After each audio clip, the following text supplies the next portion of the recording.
Hello friends, welcome to Programming Concepts. My name is Amit and this is part 2 of our What's New in .NET 8 and C# 12 series. In today's video, we will explore primary constructors, one of the new features introduced in C# 12. If you want to learn .NET Core from scratch, you can check out our dedicated playlist. I will share the link in the description. First, let's see what Microsoft says about this new feature. You can now create primary constructors in any class and struct. Primary constructors are no longer restricted to records type. Primary constructor parameters are in scope for the entire body of the class. To ensure that all primary constructor parameters are definitely assigned, all explicit declared constructors must call the primary constructor using this syntax. Adding a primary constructor to a class prevents the compiler from declaring an implicit parameterless constructor. In a struct, the implicit parameterless constructor initializes all fields, including primary constructor parameters to the 0-bit pattern. The compiler generates public properties for primary constructor parameters only in record types, either record class or record struct types.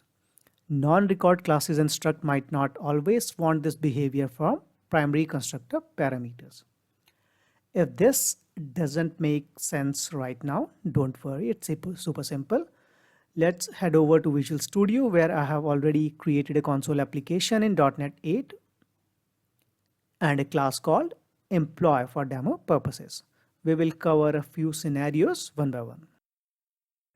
The first scenario is initializing calculated read-only property. Before C# 12, we could do it like this. Public class employee, then public double bonus, then only get accessor, then create a constructor, public employee end salary, bonus is equal to salary multiplied by 0.1. Here we create a constructor that accepts a parameter in salary and the bonus property is calculated based on employee's salary. Now in C# 12, instead of creating separate constructor, we can use primary constructor. Let me comment out this class so you can compare both in one view. Now public class employee within bracket int underscore salary, public double bonus, only get accessor is equal to underscore salary multiplied by 0.1. As you can see, the number of lines is significantly reduced and the code is much cleaner. This example uses primary constructor parameters to initialize read-only properties. And while we have only one property here, real-life projects will have many. We can also use primary constructors when the properties aren't read-only. Let me copy and paste the class and comment out the existing one. Now, bonus is a fixed read-only property with only a get accessor. Let's remove the get accessor and change it into a computable method. Next, let's create another method to modify the salary parameter of primary constructor. So type public void increase salary and let's say it has parameter increment of type int. So int increment and then underscore salary plus is equal to increment. Now to check if it is mutable, I mean to check if we can modify a parameter of primary constructor from other public method, let's go to program.cs class and type where employee is equal to new employee, pass 100. Then employee dot increase salary, pass 10, then console.writeLine, then dollar, then expected bonus is, here initial salary is 100, then we increase salary to 10, so total salary is 110. Then for bonus we have applied 10%. See, we multiplied salary by 0.1, which is 10% of salary. So 10% of 110 is 11. So expected bonus is 11, full stop. Then actual bonus is equal to, within curly braces, employee.bonus. Let's run the program. As you can see, we get the expected output. If you want to do this without a primary constructor, like before C# 12, you could try it yourself.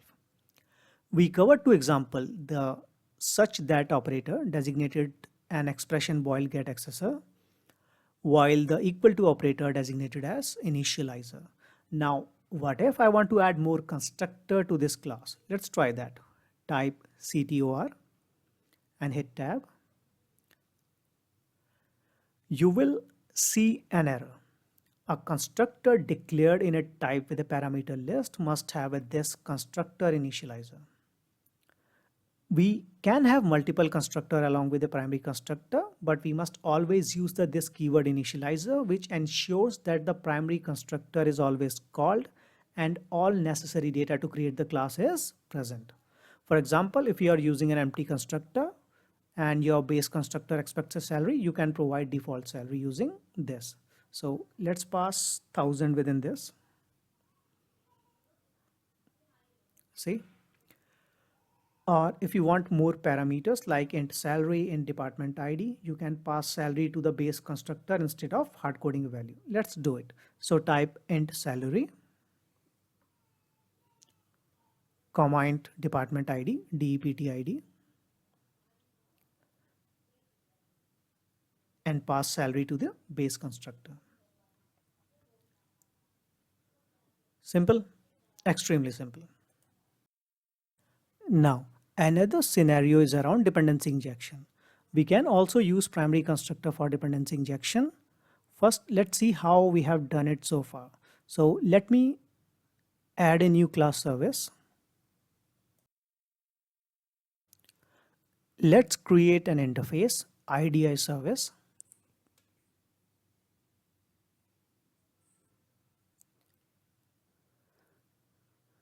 And let's add one method, let's say void display service data.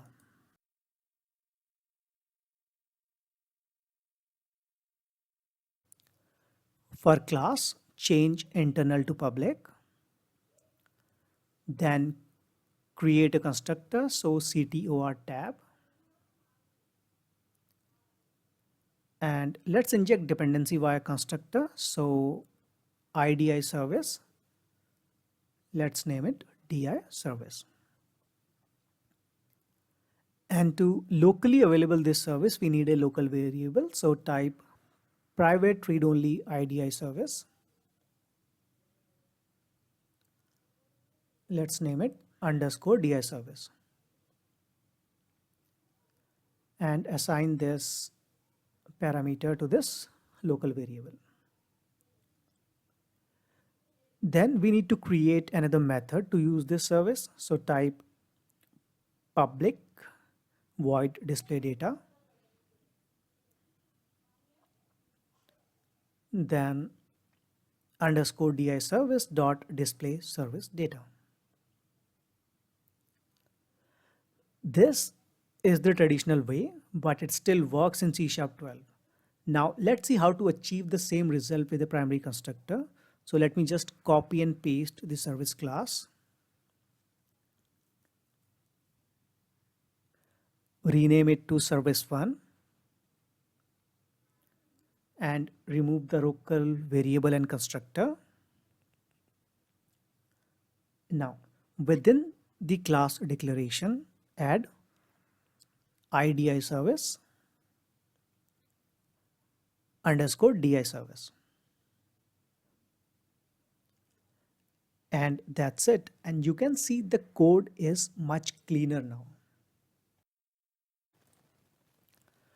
Let's create a class responsible to implement IDI service. Otherwise, what dependency it will take, right? So let's create another class, public class custom implementation, inherit with IDI service, implement interface, then let's say console.writeLine, display data. So our class is also ready. Let me quickly call these classes from the program.cs file.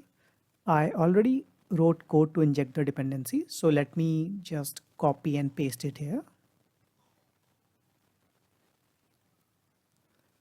Let me also download the required packages.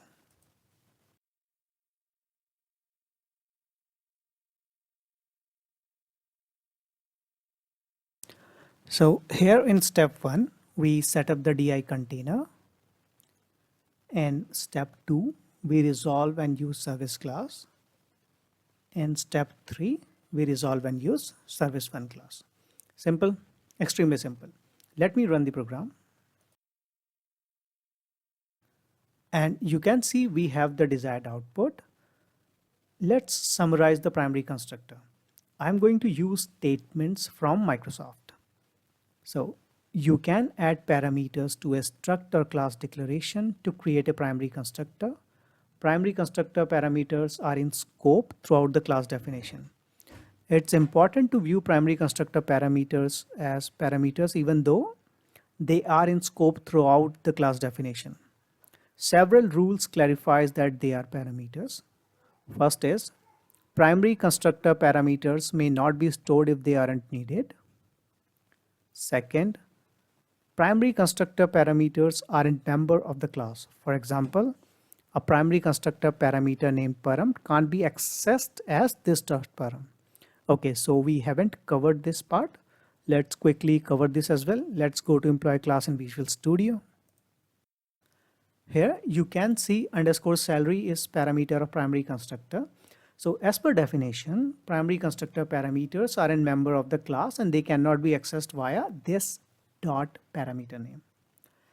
Then within increase salary method, let's type this dot. And you can see underscore salary option is not available, although we are directly able to access underscore salary. If I try to use bonus, you can see bonus option is available. If I try to forcefully type this dot underscore salary is equal to 10, then we get an error, and the error is employee does not contain a definition for salary and no accessible extension method. Salary accepting a first argument of type employee could not be found. So this justifies statement from Microsoft. Let's get back to slide.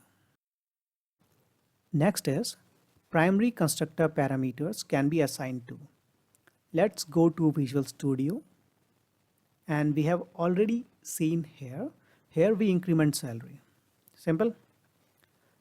Then primary constructor parameters don't become properties except in record types. This is self-explanatory. Let's go to program.cs class. Here we have a variable of employee class. If I type employee dot, then we have bonus property but not salary because primary constructor don't make parameter properties. Simple, extremely simple.